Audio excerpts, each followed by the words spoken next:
충격적인 일이 일어났습니다. 대만의 한 유명 방송에서 인기 진행자가 한국어를 외계어라며 대놓고 조롱했습니다. 그런데 그 자리에 있던 핀란드 언어학도가 한마디 했더니 스튜디오가 완전히 뒤바뀌었는데요. 과연 이곳에서는 무슨 일이 있었던 걸까요? 오늘의 사연 시작합니다. 안녕하세요. 저는 핀란드 헬싱키에서 언어학을 공부하고 있는 엘리나입니다. 이런 이야기를 꺼내는 건 조금 부끄럽지만 제가 경험한 일을 말씀드리고 싶어서 이렇게 글을 씁니다. 사실 한국과 처음 인연을 맺게 된 건 대학교 3학년 때였어요. 그때 언어학과에서 세계 문자 체계에 대해 연구하는 수업을 듣고 있었는데 교수님이 한글에 대해 간단히 언급하시더군요. 그때만 해도 저는 한국어가 그저 동아시아의 여러 언어 중 하나 정도로만 생각했습니다. 영어, 독일어, 프랑스어처럼 유럽 언어들에 더 관심이 많았거든요. 그런데 운명이라고 해야 할까요? 작년 가을 대만의 한 방송국에서 글로벌 언어에 대한 토크쇼에 참여해달라는 제안을 받았습니다. 아무래도 언어학을 전공하고 있다 보니 여러 나라 언어에 대해 이야기할 수 있는 사람이 필요했던 것 같아요. 처음엔 거절하려고 했어요. 아직 학생 신분이고 방송 경험도 없었거든요. 하지만 지도 교수님께서 좋은 경험이 될 거라고 권해주셔서 용기를 내어 참여하게 됐습니다. 그 제안 메일을 받았을 때의 상황이 지금도 생생해요.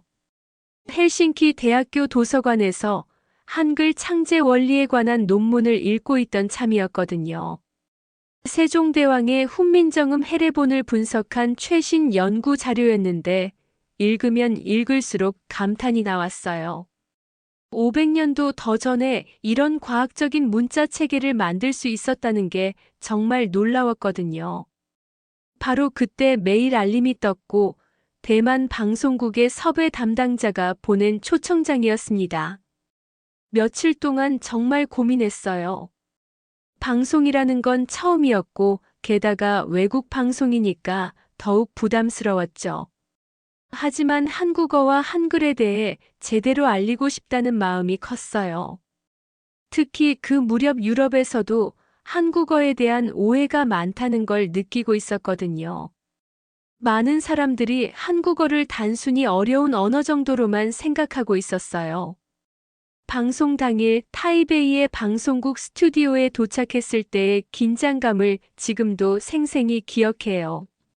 공항에서 택시를 타고 시내로 들어가면서 보던 타이베이의 야경, 그리고 높은 빌딩들 사이로 보이던 방송국 건물까지 모든 게 새로웠습니다. 화려한 조명과 카메라들, 그리고 이미 자리에 앉아 있던 다른 패널들을 보니 정말 떨렸습니다. 제가 가장 어렸고 방송 경험도 없었으니까요. 다른 패널들은 모두 각자 분야에서 유명한 분들이었어요. 중국어 문학 교수, 일본어 번역가, 영어 교육 전문가 등등 화려한 경력의 소유자들이었습니다. 그 중에서도 특히 론 위안이라는 방송인은 대만에서 굉장히 인지도가 높은 사람이었습니다. 스태프들이 모두 그에게 극진히 대하는 모습을 보니 정말 대단한 사람이구나 싶었어요. 론 위안은 첫인상부터 뭔가 거만해 보였어요. 자신감이 넘치는 건 좋지만 다른 사람들을 약간 깔보는 듯한 느낌이 있었거든요. 키도 크고 목소리도 크고 뭔가 자기가 그 자리의 중심인 것처럼 행동했습니다. 메이크업을 받으면서도 계속 농담을 던지고 주변 스태프들을 웃기느라 바빴습니다. 마치 자신만이 그 자리를 살릴 수 있는 사람인 것처럼 말이죠. 저는 조용히 앉아서 대본을 다시 한번 훑어보고 있었는데 론 위안이 제게 다가와서 물었어요. 처음에는 친근하게 인사를 건네는 것 같았는데 곧 질문이 이어졌습니다. 언어학 전공이라고 들었는데 몇 개 언어 할 줄 아느냐고 물었어요. 그의 표정에서 뭔가 시험해 보려는 듯한 느낌이 들었지만 저는 솔직하게 대답했습니다. 핀란드어가 모국어고 영어, 독일어, 러시아어를 할 줄 안다고요. 그리고 최근에 한국어를 배우기 시작했다고도 덧붙였죠. 바로 그때였어요. 론 위안의 표정이 확 바뀌었습니다. 비웃는 듯한 웃음을 지으면서 말했어요. 한국어요? 정말 용감하시네요. 저도 한때 배워보려고 했는데 너무 어려워서 포기했거든요. 그의 말투에서 뭔가 조롱하는 뉘앙스가 느껴졌어요. 마치 한국어를 배우는 것 자체가 어리석은 일이라는 식으로 말이죠. 그때는 그냥 넘어갔어요. 아무래도 처음 만난 사이고 방송 전이라 긴장한 상태였거든요. 하지만 뭔가 불길한 예감이 들었습니다. 이 사람이 방송에서도 이런 식으로 나올 것 같다는 생각이 들었어요. 방송이 시작되고 나서야 론 위안의 진짜 모습을 알게 됐습니다.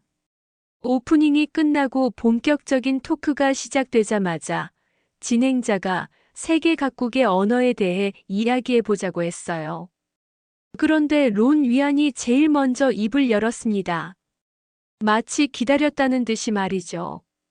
요즘 젊은 사람들이 한국 드라마나 케이팝 때문에 한국어를 배우려고 하던데 솔직히 이해가 안 된다고 했어요. 한국어는 아무리 들어도 못 알아듣겠다면서 정말 거만한 표정으로 말했습니다. 그 순간 스튜디오에 웃음소리가 퍼졌어요. 다른 패널들도 고개를 끄덕이며 동조하는 분위기였습니다. 도대체 왜 이렇게 복잡하게 만든 걸까요? 글자 모양도 이상하고 발음도 어렵고. 론 위안의 말이 계속 이어졌어요. 마치 한국어가 세상에서 가장 쓸모없는 언어인 것처럼 말하는 거였습니다. 그 순간 제 가슴이 뜨끔했습니다. 한국어를 배우면서 느꼈던 그 아름다움과 과학성을 그는 전혀 모르고 있었거든요. 세종대왕의 철학, 한글의 독창성, 그 모든 것들을 무시하고 있는 거였어요. 하지만 아직 방송 초반이었고 제가 끼어들기엔 분위기가 아니었습니다. 론 위안은 멈추지 않았어요. 계속해서 한국어에 대한 부정적인 이야기를 늘어놓았습니다. 마치 한국어가 배울 가치도 없는 언어인 것처럼 말이죠. 심지어 한국 사람들도 자신들의 언어를 제대로 못한다는 식으로까지 말했어요. 그 순간 저는 결심했습니다. 오늘 이 방송에서 한국어의 진짜 모습을 보여주겠다고 말이에요. 세종대왕의 위대한 정신과 한글의 과학성을 그리고 전 세계 언어학자들이 인정하는 한글의 가치를 반드시 알려주겠다고 다짐했습니다. 론 위안의 발언은 거기서 끝나지 않았습니다. 오히려 더욱 거세졌죠. 다른 패널 중 한 명이 자신도 한국어 학습을 시도해봤지만 포기했다는 이야기를 하자 론 위안은 마치 기다렸다는 듯이 말을 이었어요. 한국어의 자음과 모음 체계가 너무 복잡하다는 것이었습니다. 기역과 키읔의 차이를 도무지 모르겠다고 하면서 심지어 한국 사람들도 정확히 구별해서 발음하지 못한다고 주장했어요. 이건 정말 말도 안 되는 소리였지만 스튜디오 분위기는 점점 한국어를 조롱하는 쪽으로 흘러갔습니다. 저는 그 순간 정말 화가 났어요. 가슴 속에서 뜨거운 무언가가 끓어오르는 게 느껴졌습니다. 하지만 감정을 드러내면 안 된다는 걸 알고 있었죠. 방송 중이었고 여기서 감정적으로 대응하면 오히려 한국어와 한글의 명예를 실추시킬 수도 있었거든요. 대신 차분하게 기회를 기다렸습니다. 언어학도로서 그리고 한국어를 사랑하는 사람으로서 반드시 바로잡아야 할 일이었거든요. 제 손이 떨리고 있었어요. 론 위안의 말 한마디 한마디가 마치 한글을 창제한 세종대왕을 모독하는 것처럼 들렸거든요. 그 위대한 정신과 철학을 전혀 모르는 채로 함부로 판단하고 있는 거였어요. 저는 주먹을 꽉 쥐고 참았습니다. 지금은 때가 아니라고 좀 더 기다려야 한다고 스스로에게 말했어요. 론 위안은 멈출 줄을 몰랐습니다. 계속해서 한국어를 폄하했어요. 굳이 그렇게까지 복잡하게 문자를 만든 이유를 모르겠다고 했습니다. 마치 세종대왕이 쓸데없는 일을 한 것처럼 말하는 거였어요. 그의 말투에는 진짜 조롱과 멸시가 가득했습니다. 더 화가 났던 건 다른 아시아 언어들과 비교하면서 한 말이었어요. 중국어나 일본어는 그래도 배울 만한데 한국어는 정말 이해할 수 없다고 했죠. 마치 한국어가 세상에서 가장 쓸모없는 언어인 것처럼 말입니다. 그 순간 저는 정말 일어나서 뭔가 말하고 싶었어요. 하지만 꾹 참았습니다. 스튜디오의 분위기는 완전히 한국어에 대한 조롱으로 바뀌었어요. 론 위안의 발언이 마치 신호탄이 된 것처럼 다른 사람들도 한국어를 깎아내리기 시작했습니다. 관객석에서도 웃음소리가 계속 들렸고 그 웃음소리 하나하나가 제 귀에는 비수처럼 꽂혔어요. 다른 패널들도 자신들의 한국어 실패담을 늘어놓기 시작했습니다. 한 사람은 한국어 학원에 다녔지만 일주일 만에 포기했다고 했고 또 다른 사람은 한국 친구가 가르쳐줬지만 도무지 이해할 수 없었다고 했어요. 누군가는 한글이 외계 문자 같다고 했고 또 다른 사람은 한국 드라마를 볼 때마다 자막 없이는 도무지 알아들을 수 없다고 했습니다. 가장 화가 났던 건 한 패널이 한 말이었어요. 한글 자체가 비논리적이라고 했거든요. 왜 그렇게 복잡하게 자음과 모음을 조합해야 하는지 모르겠다면서 알파벳처럼 간단하게 만들 수는 없었냐고 했어요. 그 순간 저는 정말 참기 어려웠습니다.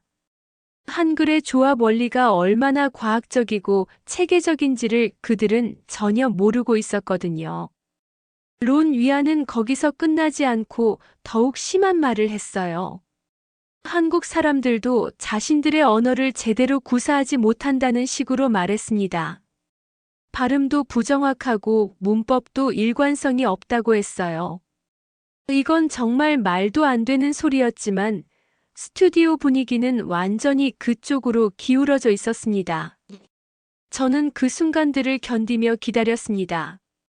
심장이 빨리 뛰고 있었고 손바닥에 땀이 나고 있었어요. 언제 발언 기회가 올지 모르지만 반드시 한국어의 진실을 알려주겠다고 다짐했습니다. 핀란드에서 한국어를 배우면서 알게 된 그 놀라운 사실들, 세계 언어학계가 인정하는 한글의 과학성에 대해 이야기해주고 싶었어요. 제 머릿속에는 그동안 공부했던 모든 자료들이 정리되고 있었습니다. 한글의 창제 원리, 세종대왕의 철학, 전 세계 언어학자들의 평가, 그리고 한글의 독창성에 대한 모든 것들이 차례대로 떠올랐어요. 저는 이 모든 것들을 체계적으로 설명해서 그들의 편견을 깨뜨려주고 싶었습니다. 시간이 흘러가면서 상황은 더욱 심각해졌어요. 이제는 한국어뿐만 아니라 한국 문화 전체를 폄하하는 분위기가 됐거든요. 누군가는 한국 사람들이 왜 그렇게 자신들의 언어에 자부심을 갖는지 모르겠다고 했고 또 다른 사람은 한류가 일시적인 현상일 뿐이라고 했어요. 드디어 진행자가 저에게 발언 기회를 줬어요. 언어학을 전공하는 학생으로서 어떻게 생각하는지 궁금하다고 했죠. 그 순간 제 심장이 더욱 빨리 뛰기 시작했습니다. 드디어 기회가 온 거였어요. 저는 심호흡을 한번 크게 하고 말을 시작했습니다. 목소리가 떨리지 않도록 조심했어요. 차분하지만 확신에 찬 목소리로 말해야 한다고 생각했거든요. 먼저 론 위안에게 직접 질문을 던졌습니다.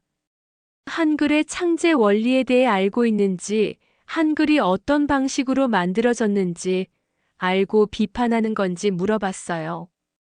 그 순간 스튜디오에 잠시 정적이 흘렀습니다. 론 위안의 표정이 살짝 당황한 것 같았거든요. 아까까지 그렇게 자신만만하게 한국어를 조롱하던 그 표정이 순간적으로 굳어졌어요. 다른 패널들도 갑작스러운 반격에 놀란 듯 했습니다.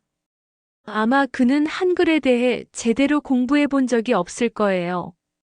그냥 어렵다는 이유만으로, 그리고 자신이 배우지 못했다는 이유만으로 비판하고 있었던 거죠. 저는 그의 반응을 보면서 확신했습니다. 이 사람은 한글의 진짜 모습을 전혀 모르고 있다는 것을 말이에요. 론 위안은 잠시 머뭇거리더니 대충 둘러댔습니다. 창제 원리까지 알 필요가 있느냐는 식으로 말이죠. 마치 그런 건 중요하지 않다는 듯한 태도였어요. 하지만 저는 포기하지 않았습니다. 언어를 비판하려면 최소한 그 언어가 어떻게 만들어졌는지는 알아야 하지 않느냐고 다시 물었어요. 다른 패널들도 조금씩 관심을 보이기 시작했어요. 아무래도 언어학 전공자가 하는 이야기니까 뭔가 새로운 정보를 들을 수 있을 거라고 생각했나 봐요.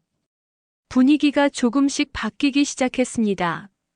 진행자도 저에게 한글에 대해 더 자세히 설명해 달라고 요청했어요. 바로 그때였습니다.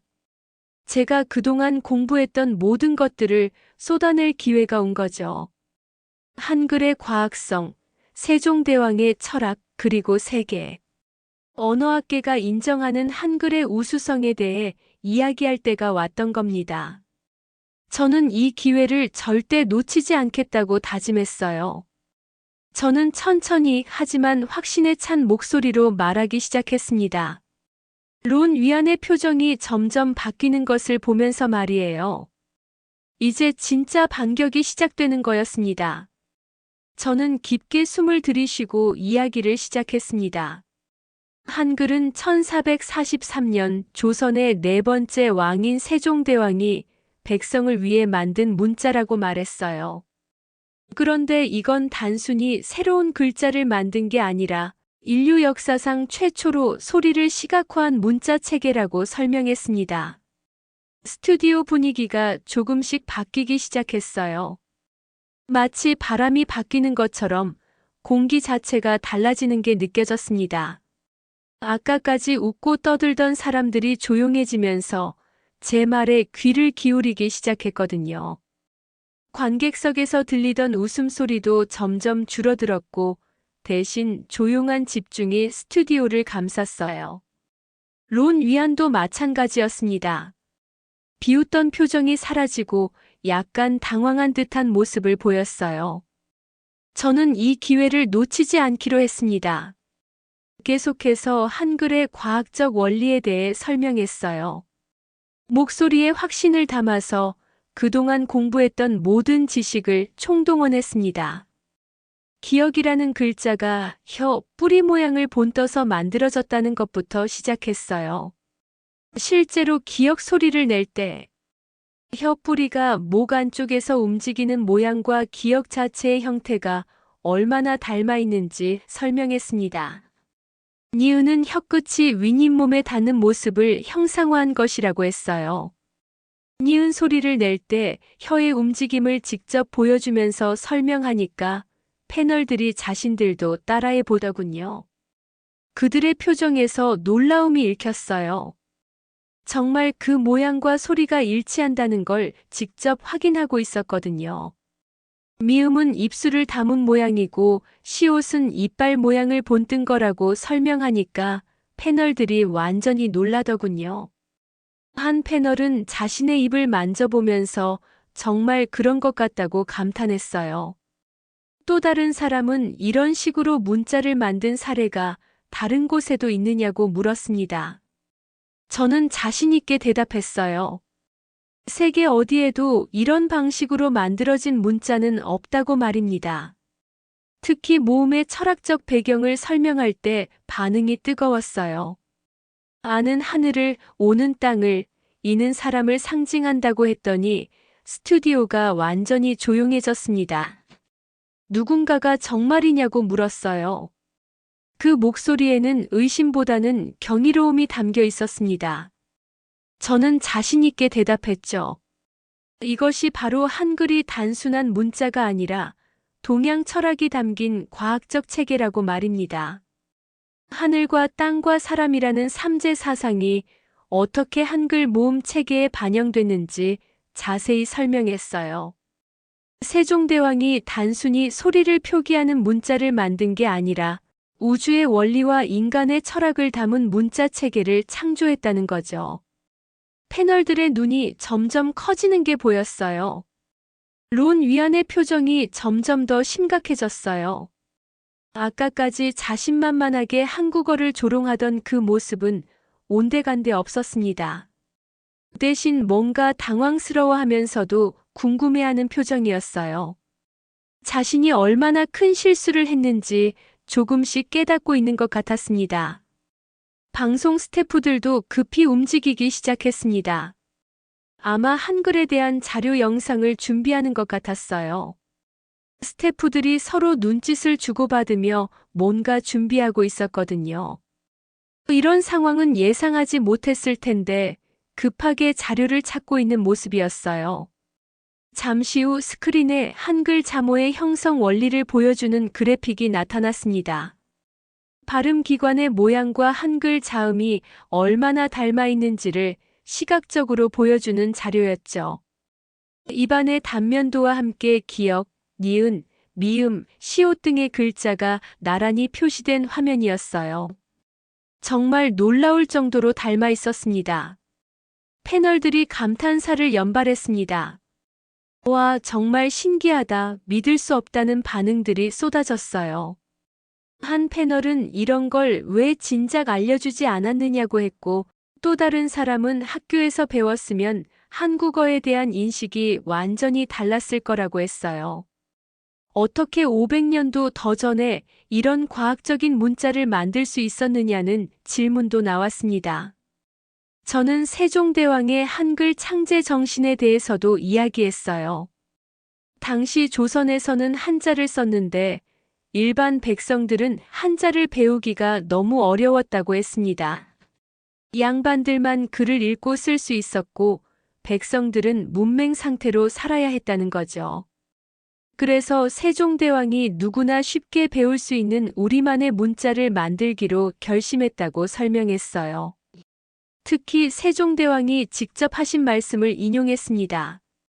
나라의 말이 중국과 달라 한자로는 서로 통하지 않으니 백성들이 말하고자 하는 바를 글로 표현할 수 없어 안타깝다고 하셨다는 거죠. 그래서 28글자를 만들어 사람마다 쉽게 익혀 날마다 쓰는데 편하게 하고자 한다고 하셨다고 했어요. 론 위안이 조심스럽게 질문을 했어요. 그렇다면 한글이 정말 배우기 쉬운 문자냐고 물었습니다. 그의 목소리에는 아까와 다른 진지함이 담겨 있었어요. 조롱하던 톤은 완전히 사라지고 정말 궁금해하는 표정이었습니다. 저는 솔직하게 대답했어요. 한국어 자체는 분명히 어려운 언어지만 한글이라는 문자 체계는 정말 배우기 쉽다고 말입니다.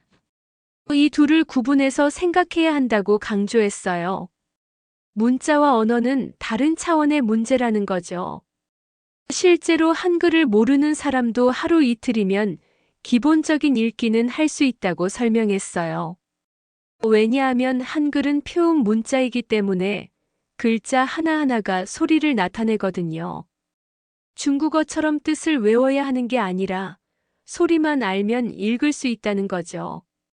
마치 퍼즐을 맞추는 것처럼 자음과 모음을 조합하면 모든 소리를 표현할 수 있다고 했어요. 그때 다른 패널이 정말 재미있는 질문을 했어요. 그렇다면 한국어가 어려운 이유는 뭐냐고 물었습니다. 저는 그 질문에 답하면서 언어와 문자의 차이에 대해 명확히 설명했어요. 한국어가 어려운 건 문법 때문이라고 했습니다. 높임법이 복잡하고 어미 변화가 많고 어순도 유럽 언어들과 다르죠. 하지만 이건 한글 때문이 아니라 한국어라는 언어 자체의 특성이라고 설명했어요. 한글은 그저 이런 복잡한 언어를 정확하게 표기할 수 있는 도구일 뿐이라고 말했습니다. 론 위안이 점점 더 진지해지는 게 보였습니다. 자신이 얼마나 무지했는지 깨닫기 시작한 것 같았어요. 아까까지 그렇게 자신만만하게 한국어를 폄하하던 사람이 완전히 다른 사람이 된 것처럼 보였습니다. 그의 얼굴에는 부끄러움과 호기심이 동시에 나타나고 있었어요. 저는 이제 더욱 구체적인 사례들을 들어 설명하기 시작했습니다. 세계 언어학계에서 한글을 어떻게 평가하고 있는지 이야기했어요.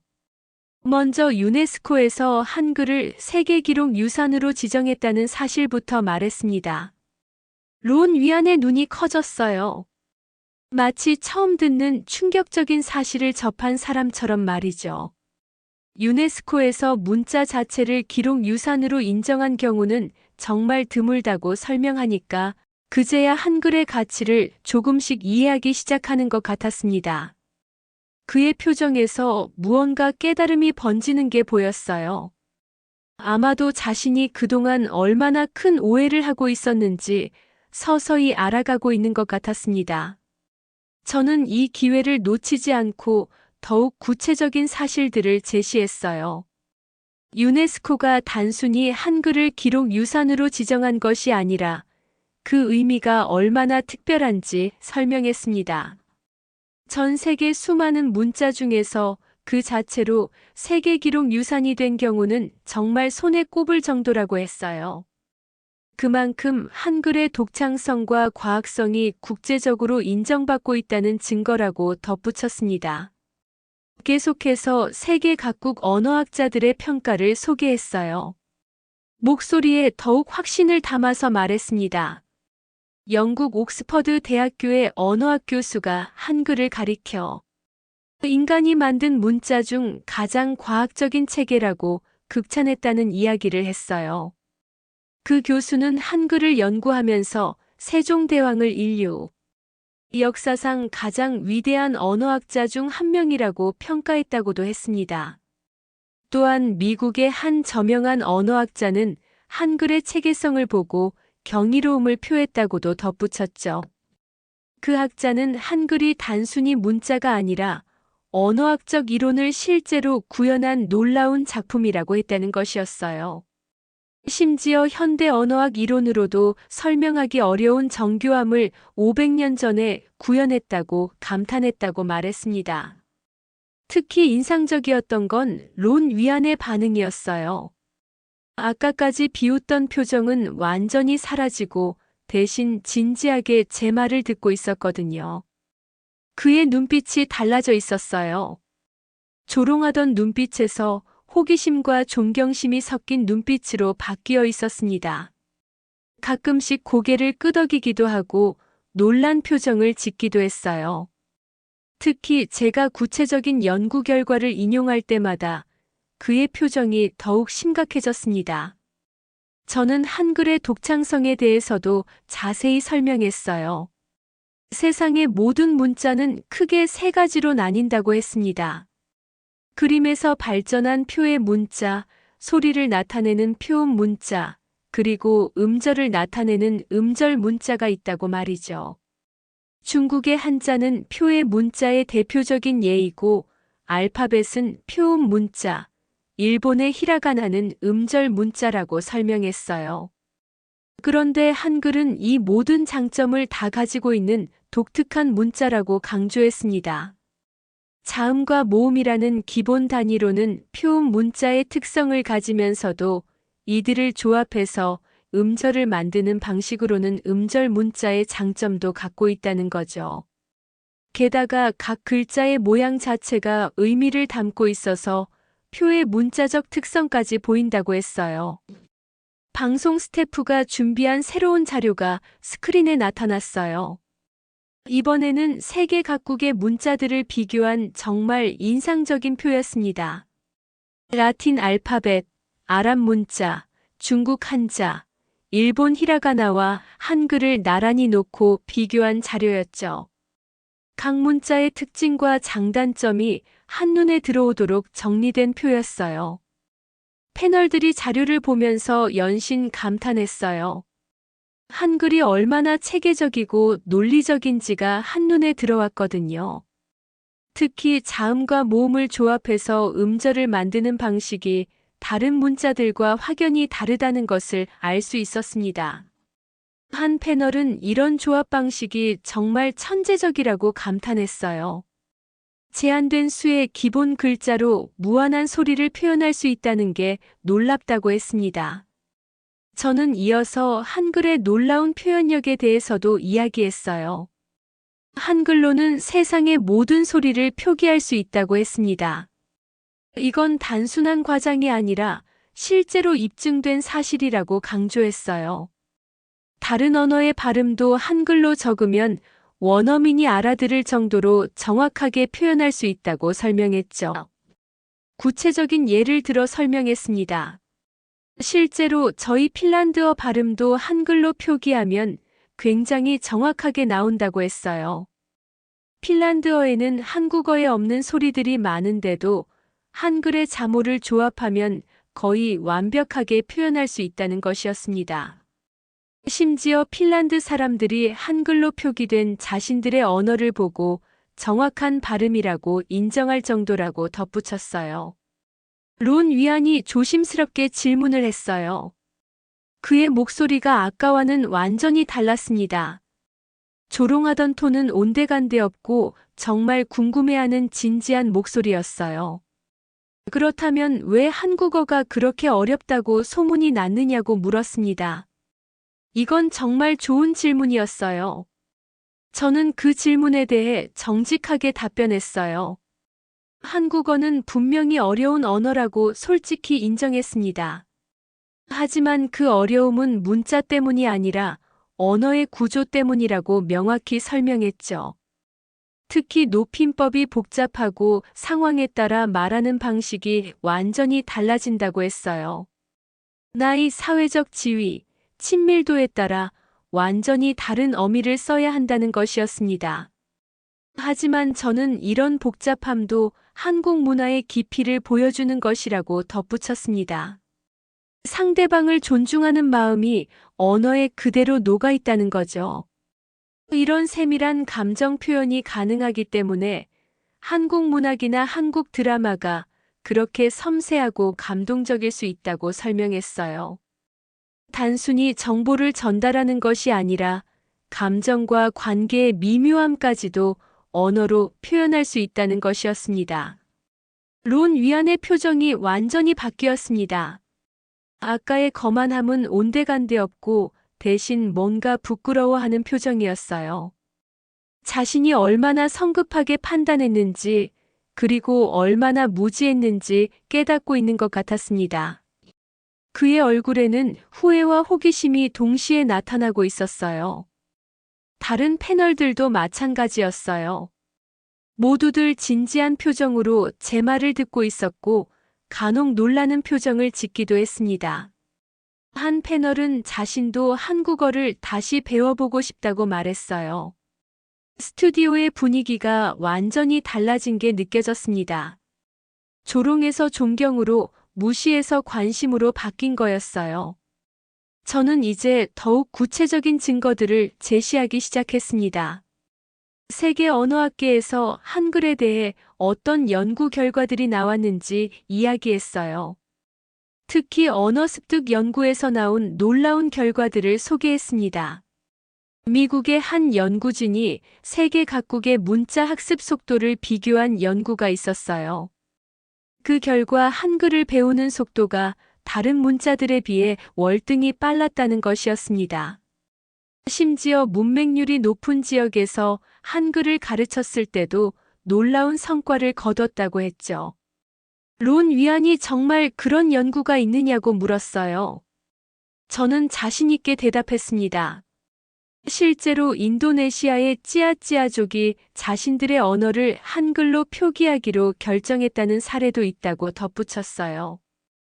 찌아찌아족은 자신들만의 문자가 없어서 언어 보존에 어려움을 겪고 있었는데 여러 문자 체계를 검토한 결과 한글이 가장 적합하다고 판단했다는 것이었습니다. 한글의 표음성과 체계성 때문에 자신들의 언어를 정확하게 표기할 수 있었거든요. 패널들이 또 한 번 감탄했어요. 한 민족의 언어를 다른 민족이 자신들의 문자로 채택한다는 것은 정말 이례적인 일이라고 했습니다. 그만큼 한글의 우수성이 객관적으로 입증된 것이라고 볼 수 있다고 설명했죠. 저는 이어서 컴퓨터 과학 분야에서의 한글 평가에 대해서도 이야기했어요. 디지털 시대에 들어서면서 각국의 문자들을 컴퓨터로 처리하는 연구가 활발해졌는데 한글이 가장 효율적인 문자로 평가받고 있다고 했습니다. 한글은 자음과 모음을 조합하는 방식이기 때문에 컴퓨터 입력이나 처리에 매우 적합하다는 것이었어요. 실제로 한글 타자 속도는 세계에서 가장 빠른 편에 속한다고 설명했습니다. 론 위안이 점점 더 흥미를 보이기 시작했어요. 그렇다면 한글이 미래지향적인 문자라는 뜻이냐고 물었습니다. 저는 그렇다고 답변했어요. 인공지능이나 음성인식 기술 분야에서도 한글이 높은 평가를 받고 있다고 덧붙였습니다. 특히 한글의 규칙성 때문에 컴퓨터가 학습하기 쉽다는 장점이 있다고 설명했어요. 불규칙한 문자들은 컴퓨터가 처리하기 어렵지만 한글은 체계적이고 논리적이어서 인공지능 학습에 매우 적합하다는 것이었습니다. 방송 진행자가 저에게 또 다른 질문을 했어요. 그렇다면 현재 해외에서 한국어를 배우는 사람들은 얼마나 되느냐고 물었습니다. 저는 놀라운 통계를 제시했어요. 전 세계적으로 한국어 학습자가 1,000만 명을 넘어섰다고 했습니다. 특히 최근 몇 년 사이에 급격히 늘어났다고 덧붙였죠. 한류의 영향도 있지만 한국의 경제적 위상이 높아지면서 실용적인 목적으로 한국어를 배우는 사람들도 많아졌다고 설명했어요. 론 위안이 깜짝 놀라더군요. 1,000만 명이라는 숫자가 그에게는 충격적이었던 것 같아요. 자신이 그렇게 조롱했던 언어를 세계 곳곳에서 그렇게 많은 사람들이 배우고 있다는 사실이 믿기지 않는다는 표정이었습니다. 저는 구체적인 사례들도 들어줬어요. 미국의 주요 대학들에서 한국어학과가 신설되고 있고 유럽 여러 나라에서도 한국어 강좌가 인기를 끌고 있다고 했습니다. 심지어 아프리카나 남미에서도 한국어를 배우려는 사람들이 늘고 있다고 덧붙였죠. 특히 인상적인 건 젊은 층의 반응이었어요. 전 세계 젊은이들이 한국 문화에 관심을 가지면서 자연스럽게 한국어에도 관심을 갖게 됐다는 것이었습니다. 처음에는 K-팝 가사를 이해하려고 시작했지만 배우다 보니 한글의 아름다움에 매료되는 경우가 많다고 설명했어요. 론 위안의 표정이 점점 더 진지해졌습니다. 아까까지의 가벼운 분위기는 완전히 사라지고 무언가 깊이 생각하는 표정이었어요. 론 위안이 드디어 입을 열었습니다. 그의 목소리는 아까와는 완전히 달랐어요. 거만함은 온데간데 없고 대신 뭔가 부끄러워하는 듯한 톤이었습니다. 저는 그런 줄도 모르고 그냥 어렵다고만 생각했다고 고백했어요. 한글에 대해 제대로 알아보지도 않고 성급하게 판단했다는 것이었습니다. 그의 솔직한 고백을 들으면서 저는 조금 안도했어요. 적어도 자신의 잘못을 인정할 줄 아는 사람이구나 싶었거든요. 다른 패널들도 비슷한 반응을 보였습니다. 모두들 한글에 대해 편견을 가지고 있었다는 것을 인정했어요. 특히 한 패널은 한국 드라마를 볼 때마다 자막에만 의존했는데 이제 한글 자체에 관심이 생겼다고 말했습니다. 저는 이 기회에 제 개인적인 경험을 이야기했어요. 처음 한국어를 배우기 시작했을 때의 어려움과 감동에 대해서 말입니다. 분명히 어려운 언어지만 배우면 배울수록 그 안에 담긴 깊이와 아름다움을 발견하게 된다고 했죠. 특히 한국어의 섬세한 감정 표현에 대해 이야기했어요. 핀란드어나 영어로는 표현하기 어려운 미묘한 감정들을 한국어로는 정확하게 표현할 수 있다고 설명했습니다. 예를 들어 그리움, 정 같은 개념들은 다른 언어로 번역하기 어려운 독특한 감정이라고 했죠. 론 위안이 정말 그런 차이가 있느냐고 물었어요. 저는 구체적인 예를 들어 설명했습니다. 한국어에서는 상대방과의 관계, 나이, 사회적 지위에 따라 완전히 다른 표현을 사용한다고 했어요. 이런 섬세함이 한국 사회의 인간관계를 더욱 깊이 있게 만든다고 설명했습니다. 방청객들 사이에서 박수가 터져 나왔어요. 처음에는 몇 명이 조심스럽게 손뼉을 치더니 점점 더 많은 사람들이 박수에 동참했습니다. 그 박수 소리가 스튜디오 전체를 가득 채웠어요. 아마도 제 설명을 들으면서 한글과 한국어에 대한 인식이 완전히 바뀌었나 봐요. 처음에는 조롱하는 분위기였는데 이제는 감탄하고 존경하는 분위기로 완전히 바뀌었습니다. 관객들의 표정도 달라져 있었어요. 아까까지 웃고 떠들던 모습에서 진지하고 감동받은 표정으로 변해 있었거든요. 론 위안이 다시 입을 열었어요. 그의 목소리는 아까와는 정말 달랐습니다. 떨리는 목소리로 마치 고백하듯이 말했어요. 이건 조롱할 게 아니었다고 말입니다. 자신이 얼마나 무지했는지 깨달았다는 표정이었어요. 그의 얼굴에는 부끄러움과 후회가 동시에 나타나고 있었습니다. 그리고 이제 정말로 한국어를 제대로 배워보고 싶다고 했어요. 그 말에는 진심이 담겨 있었습니다. 저는 그 말을 들으면서 정말 기뻤어요. 가슴이 뭉클해지는 느낌이었습니다. 처음에는 이 사람이 한국어를 그렇게 폄하해서 정말 화가 났었는데 결국 진실을 알게 되니까 태도가 완전히 바뀐 거거든요. 무지에서 비롯된 편견이 올바른 지식으로 인해 사라지는 순간을 목격한 것이었어요. 이것이야말로 교육의 진정한 힘이라고 생각했습니다. 사람은 변할 수 있고 편견은 깨질 수 있다는 것을 보여주는 살아있는 증거였거든요. 다른 패널들도 연쇄적으로 한국어 학습에 관심을 보이기 시작했어요. 마치 도미노가 넘어지듯이 말이죠. 어떻게 시작하면 좋을지, 어떤 교재가 좋은지, 어디서 배울 수 있는지 물어보는 사람들이 생겨났습니다. 심지어 자신도 한글을 배워서 한국 드라마를 자막 없이 보고 싶다고 하는 사람도 있었어요. 저는 기꺼이 조언해줬습니다. 먼저 한글부터 제대로 익히라고 했습니다. 건물을 지을 때 기초가 중요하듯이 한국어도 한글이라는 기초가 튼튼해야 한다고 설명했어요. 한글을 정확히 읽고 쓸 줄 알게 되면 나머지는 차근차근 따라올 수 있다고 말했습니다. 그리고 무엇보다 꾸준함이 중요하다고 강조했어요. 하루에 조금씩이라도 매일 접하는 것이 가장 효과적이라고 덧붙였습니다. 론 위안이 마지막으로 한 말이 정말 인상적이었어요. 그는 진심 어린 목소리로 말했습니다. 앞으로는 어떤 언어든 함부로 판단하지 않겠다고 했어요. 모든 언어에는 그 나름의 역사와 철학이 담겨 있다는 것을 깨달았다는 것이었습니다. 특히 자신이 모르는 것에 대해 성급하게 판단하는 것이 얼마나 위험한 일인지 알았다고 했어요. 그 순간 저는 정말 뿌듯했습니다. 가슴이 벅차오르는 감정을 느꼈어요. 제가 한국어를 공부하면서 느꼈던 그 감동과 경이로움을 다른 사람들에게도 전달할 수 있었다는 생각이 들었거든요. 한글의 과학성과 아름다움을 알리는 것이 바로 이런 것이구나 싶었어요. 언어학도로서 할 수 있는 가장 의미 있는 일을 해낸 것 같았습니다.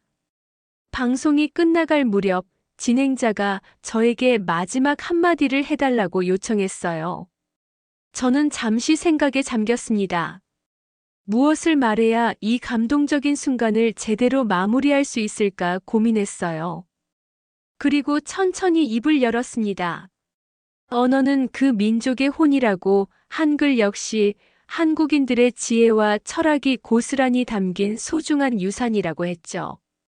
그리고 이런 아름다운 문자를 세상에 선물한 세종대왕과 한민족에게 감사하다는 말도 덧붙였습니다. 방송이 끝난 후 며칠 뒤, 저는 정말 놀라운 현상을 목격했습니다. 그 방송이 인터넷을 통해 퍼지면서 전 세계적으로 큰 반향을 일으킨 것이었어요. 특히 한류 팬들 사이에서는 엄청난 화제가 됐습니다. 유튜브에 업로드된 방송 영상의 조회수가 하루 만에 100만을 넘어섰어요.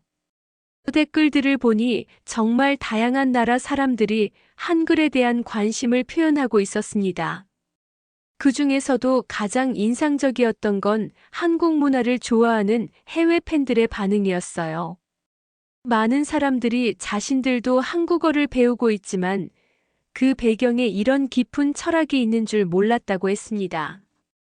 K-팝이나 K-드라마 때문에 시작했지만 이제는 한글 자체의 아름다움에 매료됐다는 댓글들이 쏟아졌어요. 특히 흥미로웠던 건 각국의 한국어 학습자들이 올린 영상들이었습니다. 브라질에서는 한 10대 소녀가 한글로 자신의 이름을 예쁘게 써서 보여줬고, 프랑스에서는 대학생이 한글의 조합 원리를 친구들에게 설명하는 영상을 올렸어요. 인도에서 온 한 댓글이 특히 기억에 남습니다. 자신은 힌디어, 영어, 벵골어를 할 줄 아는데 한국어를 배우면서 처음으로 문자 자체에 감동받았다는 내용이었어요.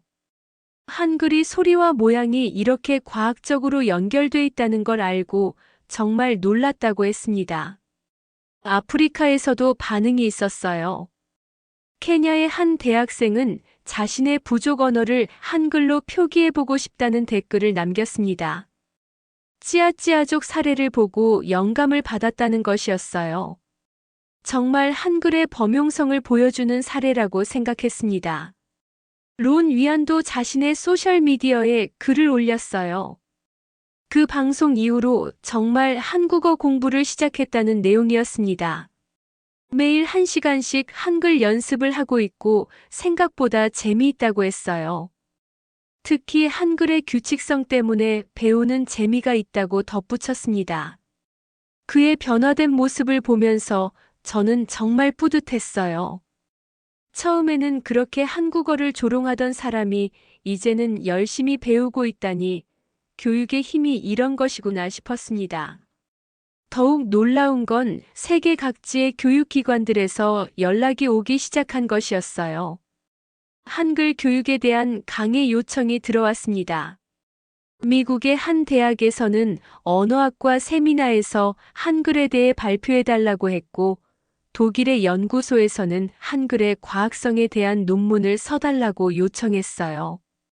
저는 이런 관심이 정말 의미 있다고 생각했습니다.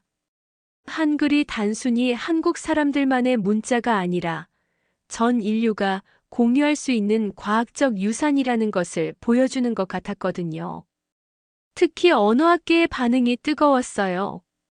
평소 한글에 대해 알고 있던 학자들도 이렇게 대중적으로 알려지는 것을 보고 기뻐했습니다. 학술적 가치가 있는 것들이 일반 대중에게도 전달되는 것이 얼마나 중요한지 다시 한번 깨달았다고 했어요. 한국에서도 큰 반응이 있었습니다.